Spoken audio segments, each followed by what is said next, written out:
The following podcast is brought to you by patreon.com/WrestleMedia.ca. Like what you hear? Want more of it ad-free, uncensored, and earlier? Sign up today at patreon.com/WrestleMedia.ca and start getting more for as little as $2 a month.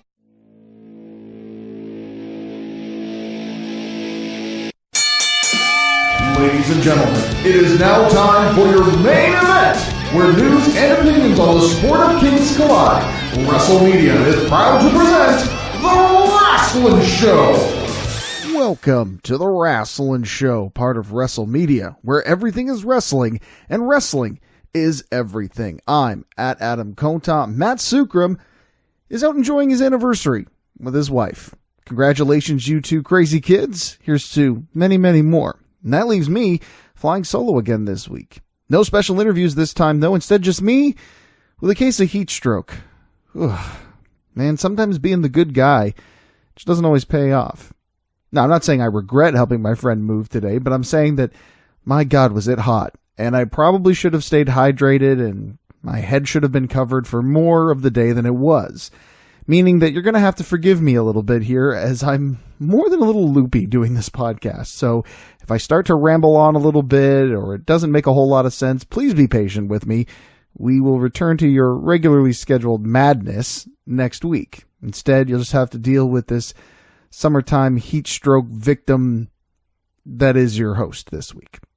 And thank you in advance for your patience. 'Tis the season, right? I mean, a lot of people would have said that, if you had made the suggestion that Paul Heyman and Eric Bischoff were returning to WWE television, that you had probably suffered from a case of heat stroke. But that is the very real case. And coming up in just a few minutes, we are going to talk about how the first outings were for Paul Heyman and Eric Bischoff on Raw and Smackdown, respectively, and which of the shows I thought turned out a little bit better.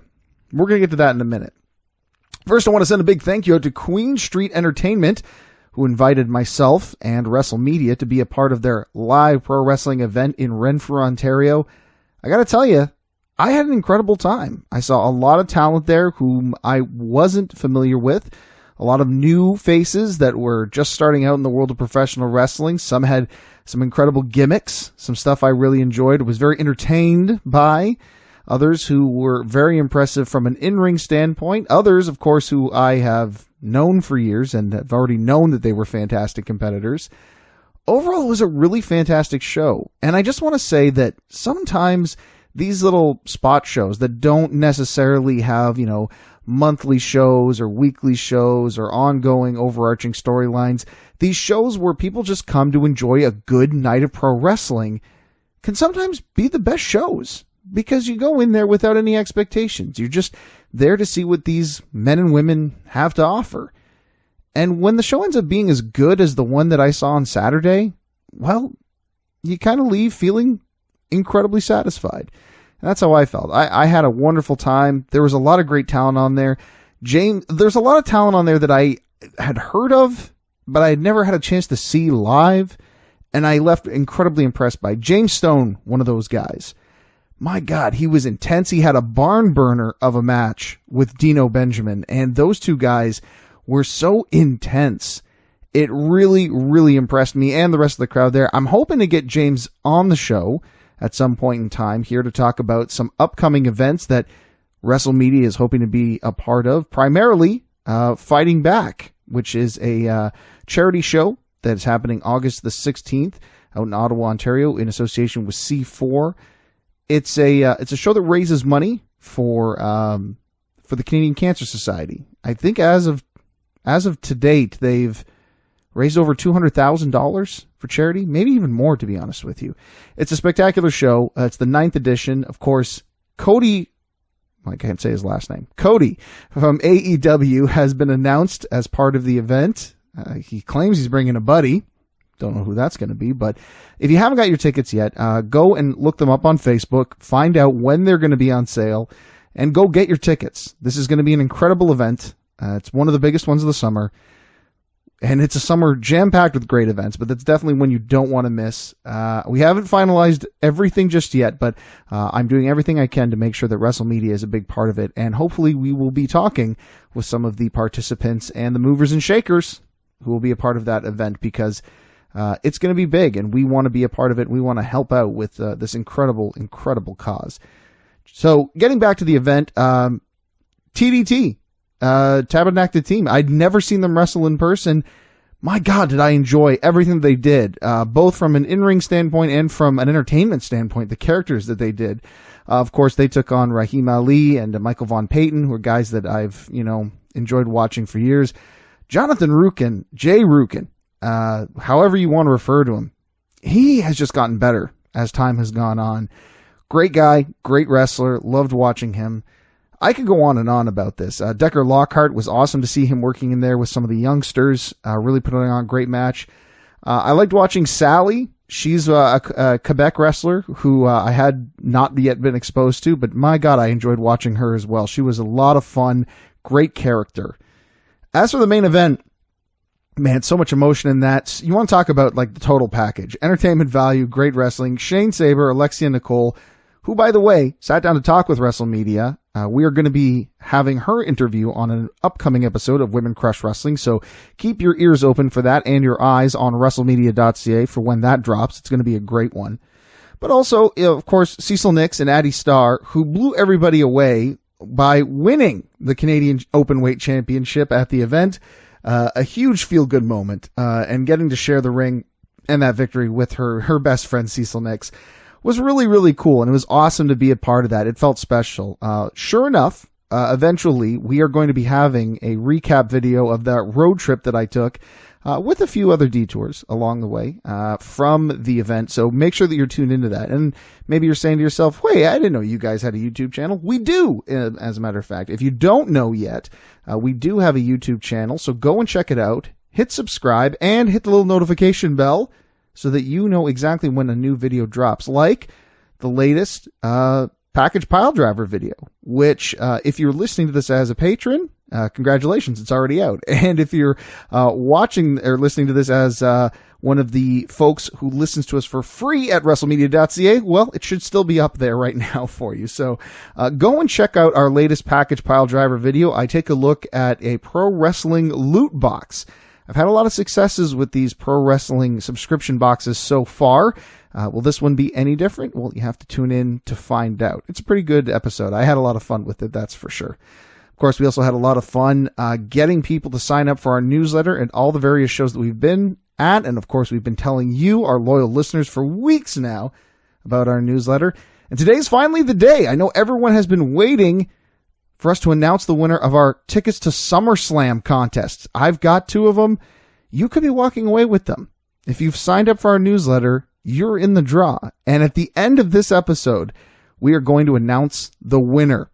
I am so excited to be talking about this. It was a big deal for us to get those tickets, and it's going to be an even bigger deal for someone to walk away with them for free just because they're a fan of WrestleMedia. It doesn't get much better than that.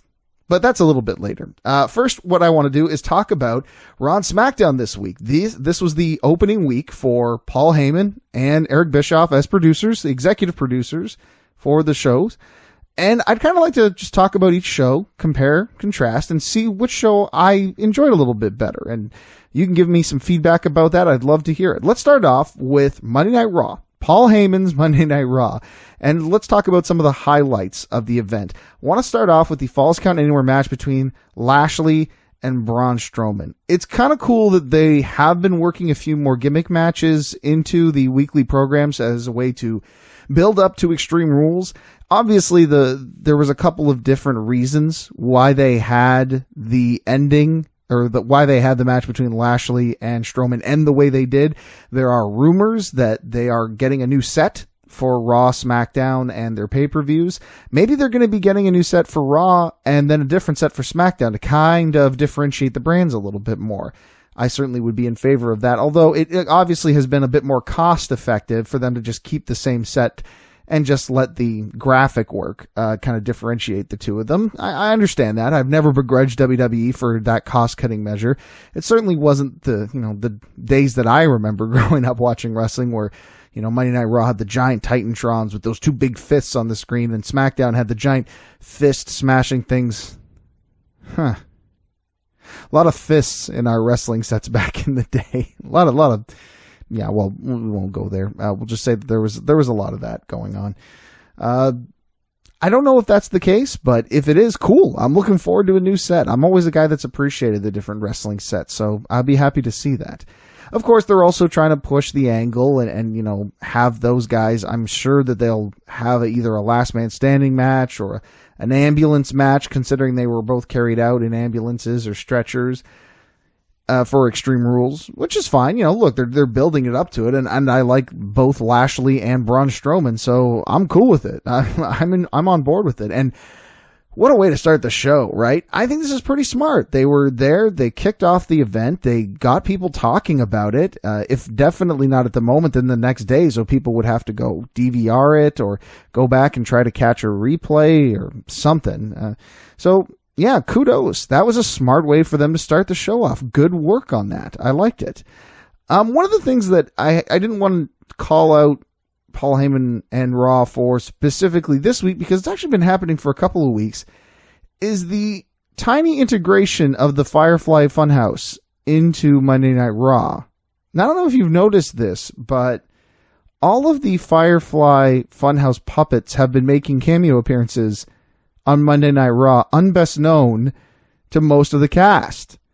We've seen them, mostly they've shown up when they're doing those little, you know, walking down to the ring vignettes or backstage promos. Keep an eye out for them, because all of those puppets, even Huskus has been spotted backstage. And I think this is really cool, because I wonder if it means they're trying to blend the two worlds, where is this Bray Wyatt's world leaking into ours, or does this mean that the Firefly Funhouse has always been a part of our world? It raises a lot of questions, and I don't know what the answers are, but I will say this. It intrigues me, and it makes me want to find out what is going to happen. That might come back a little bit later when we start talking about SmackDown, if I end up remembering it. We'll see what happens. So I liked Lashley and Strowman. I liked the Firefly puppets in the background. One thing I didn't like, though, was The Undertaker's promo. I know. He's The Undertaker. He's a legend, and he hasn't been on the microphone in a while, so it might be expected that he's a little rusty. But I just found that his promo just didn't have the same oomph as it normally does. And it had nothing to do with the fact that he was addressing Shane McMahon, believe it or not. I just felt like Taker was trying to remember his lines. And maybe that was the case. I'd be really interested to know whether Undertaker was given a script and told to read, or if he was able to just go off the top of his head and kind of struggled with it. Either way, I don't think it was his best promo. And look, it can be forgiven because he is who he is. He's The Undertaker. You can't hate the guy, right? He's got Undertaker syndrome. But I'm still going to call a spade as I see it. And as I saw it, I don't think The Undertaker's promo was all that great. Nice to see him, don't get me wrong, but I don't know, could have been a little bit better. I also want to talk about Ricochet, AJ Styles, The Club, and the Raw Tag Team Champions Hawkins and Ryder, and why this whole situation, I think, is going to end very badly for them. Let's talk about, first of all, the situation with AJ Styles and Ricochet in the main event.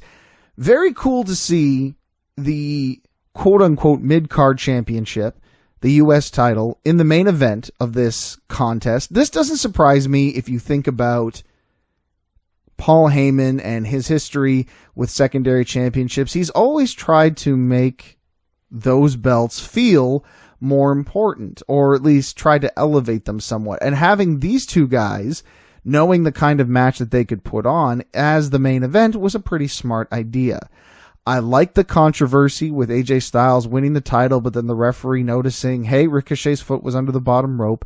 The only thing they're going to have to be careful of in this case is consistency. They're going to have to make sure that this is going to be a consistent thing where other referees are able to come down and influence the first referee in order to start or stop a match. So as long as they do that, I don't see a problem with it.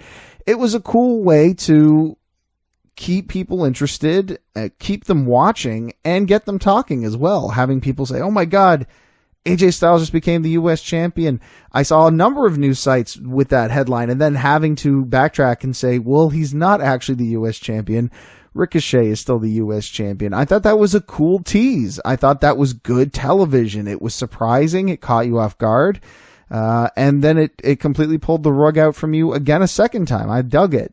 As for AJ Styles turning into a heel and rejoining with Luke Gallows and Carl Anderson, I'm all for it. I think that AJ Styles really had nowhere else to go, especially on Monday Night Raw.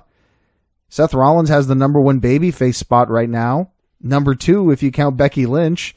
So what was he going to do as a babyface? Not a whole lot, I think. At least not where he could be as a heel. We saw Seth Rollins versus AJ Styles as a babyface match, but having AJ as a heel, I think would be a good idea. Now, we've seen AJ and the Club kind of do their, well, let's be honest, what it was Bullet Club, WWE's version of Bullet Club. And they did okay in the past, not great, but I think that there's some real potential here for them to make this into something worthwhile and something worth watching. I don't know if that will be the case, but I'm willing to go along for the ride. So, how does this relate back to Kurt Hawkins and Zack Ryder? Well, we saw Ricochet talking with the Raw Tag Team Champions backstage before his match, which is probably a good thing for them in the short term because it means they're getting on TV. I mean, even these guys won the tag titles at WrestleMania and they still couldn't get on television. That's a rough hand to be dealt. But I think that they'll be back in action sooner rather than later. Probably first as partners for Ricochet when they take on AJ Styles, Gallows, and Anderson. And then probably when they challenge the Club and they lose. I have a feeling that Ryder and Hawkins' tag title reign is not long for this world. And the Club are going to get those belts up very quickly. Perhaps Styles will take the title away from Ricochet, being that he is a young rookie. WWE may have switched the title on Ricochet just to get it off of Samoa Joe so they could move him into the main event spot with Kofi, which, don't get me wrong, is the right move. And, you know, the idea of the Club having 2 championships, all 3 men having championships, that's a good, strong way to push them. So, not a bad idea, if you ask me. So, there you have it. That is some of the highlights and a few of the lowlights from Raw. There are a couple of other things we want to talk about. I'm sure everyone may be interested in knowing what my thoughts were on the other controversial segment of the night, which was the Mike and Maria Kanellis pregnancy angle. I'm not going to talk about that on this show. You're going to have to wait until Women Crush Wrestling because Maria is the central focus of that angle. A lot of people feel it should be Mike Kanellis. I'm going to talk about why I don't think this angle is as bad for Mike Kanellis as some people think it is. I don't think it's as bad for him as everyone is saying it is, to be honest. I think it could be a really good thing for his career. And I'll tell you why, but I'm going to do it on Women Crush Wrestling. That's also where I'm going to talk about the developments for the mixed tag team match that they're heading into for Extreme Rules, as well as the stuff with Nikki Cross, Carmella, and Bayley, and let me just say this. I do think that angle was done pretty well. But I can't say the same thing for where they followed up with it on SmackDown. And hey, speaking of the Blue brand, let's move on over and talk about how Eric Bischoff did on his first night as executive producer for SmackDown. One thing I will say is that there were a lot of vignettes on SmackDown this week. Ali had one. Shelton Benjamin had one. Aleister Black had one. Who else? Bobby Lashley had one. Buddy Murphy had one. Now, mind you, that was during the commercials. But even still, you know, R-Truth, like you could count on both hands the number of vignettes there were on the show. And those, don't get me wrong, vignettes are good. I like them. As long as they serve a purpose. So, like, for example, the Ali vignettes have been awesome. I have enjoyed every single one of those vignettes, and I think it makes Ali a great sympathetic character. Now, my concern is that they will see these vignettes as being Fatu 2.0. And if you were a kid who grew up watching the WWF in the mid-90s, you know exactly when I say that Ali hopes to be making a difference. he had this gimmick back in the day where Fatu, the former head shrinker Fatu, who would later go on to be known as Rikishi, but before he started shoving his butt in people's faces for millions of fans, he was a guy that was doing a gimmick in which he was out on the streets trying to make a difference in people in his community. Now, that's a cool gimmick and everything, but it's not the kind of thing that I think fans get excited over. And Ali, I think, might find himself in the same situation. The big difference here that I hope is going to play through is that Ali is playing up the fact that he is a minority. And he's, which isn't anything new in WWE. They tend to take advantage of that quite often. But it's the way that he's doing it, the way that it's a positive influence. Ali is coming out and saying, hey, I'm a minority, but I'm going to be WWE champion one day, so that when somebody who comes from my background sees that I'm the champion, they can imagine themselves as champion too. Now, I'm not going to sit here and say that part of that message feels a little bit diminished because Kofi Kingston, who many would consider, having that same kind of message, especially with his win at WrestleMania to become WWE champion. I can see it, but, just because one person of a visible minority becomes WWE champion, it doesn't mean that it's all good now. We still had a long way to go after Eddie Guerrero won it, or even if you want to go all the way back to Pedro Morales winning it, one Latino champion doesn't mean that, okay, well, then we're good. Representation has been, we've met the quota. It doesn't work that way. Lots of people need representation, and having people like Mustafa Ali, like Kofi Kingston, in that main event picture, like Rey Mysterio or the like, that's a good thing. And while we're on that topic, let's talk Apollo Crews and Andrade. Those guys look like they were kind of finishing up their feud a little bit with this match here. They had been building things up for weeks between the two of them, and it was really cool to see them finally get in the ring and do battle. It was really great to see Apollo Crews look good. I want Crews to really live up to his potential because I've been a big fan of his for a long, long time. And I think this little mini feud kind of went a long way towards that, or at least I hope it does.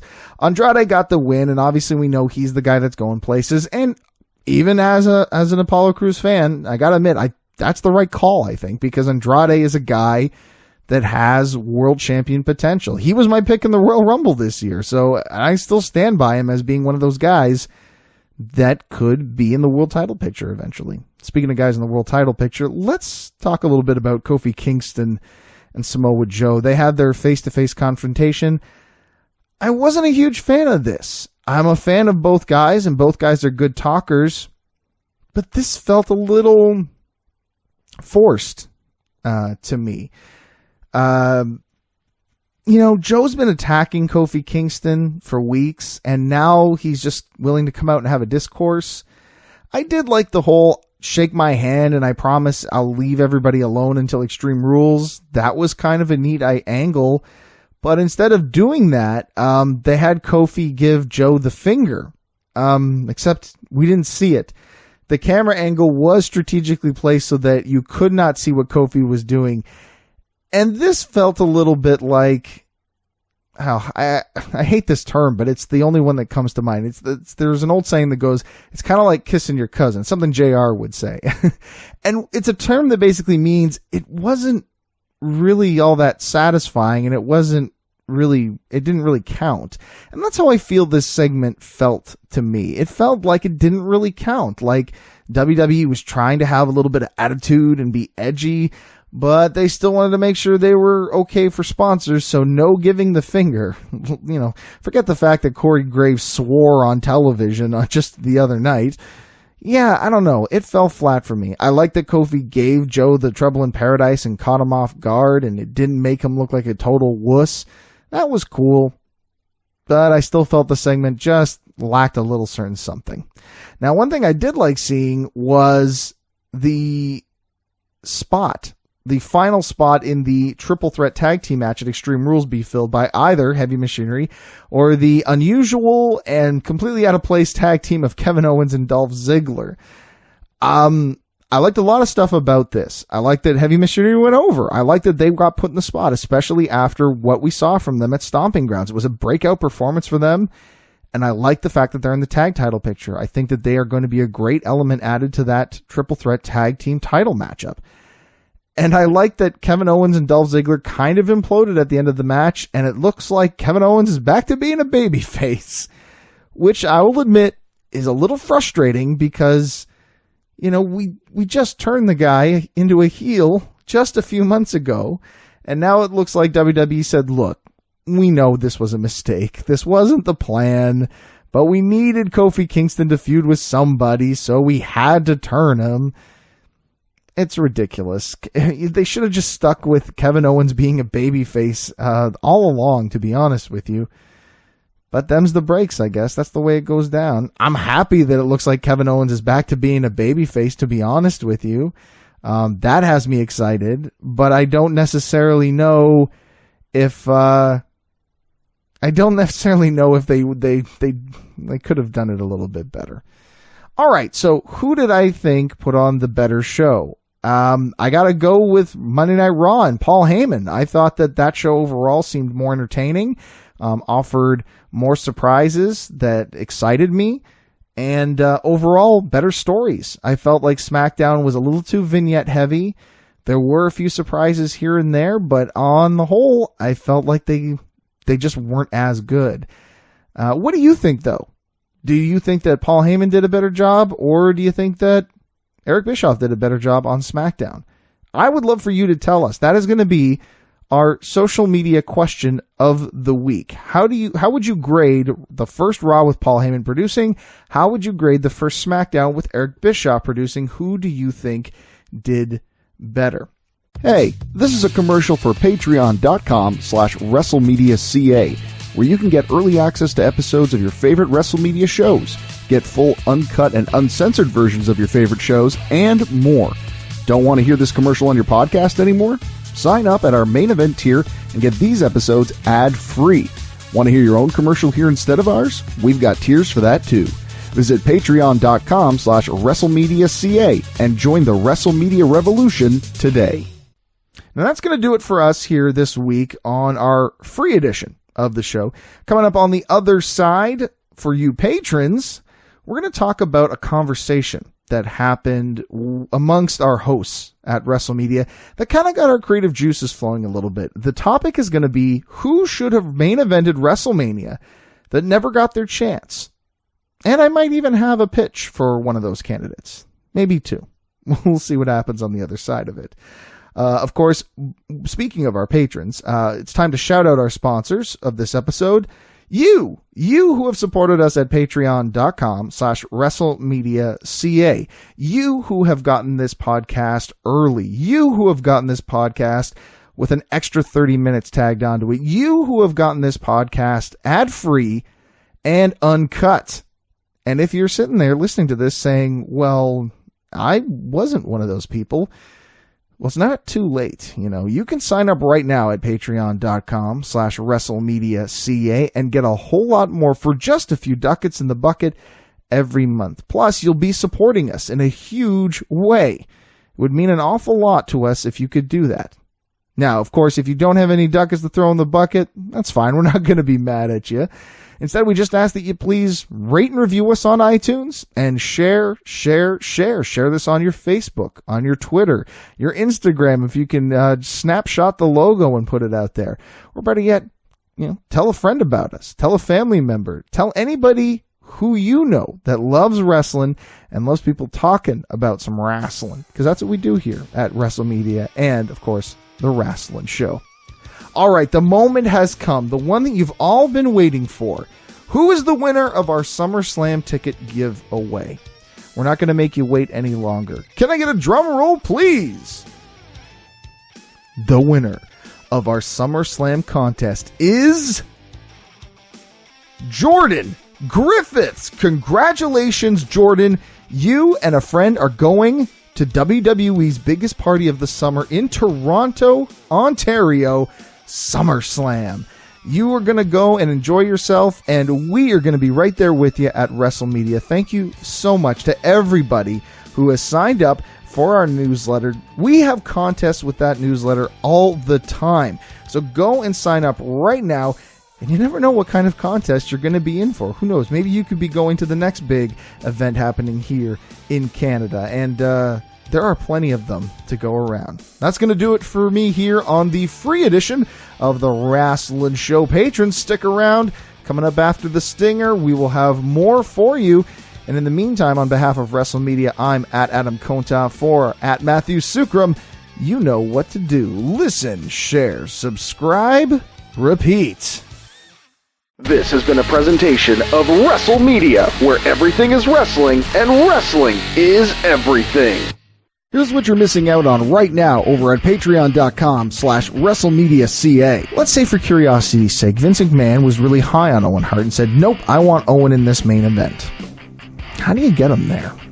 Well, I see two scenarios. The first being that you could have Owen Hart versus Shawn Michaels for the WWF Championship. Let's be honest, we go back a few months to Survivor Series, the story writes itself. Want more? Sign up now at patreon.com/WrestleMedia.ca.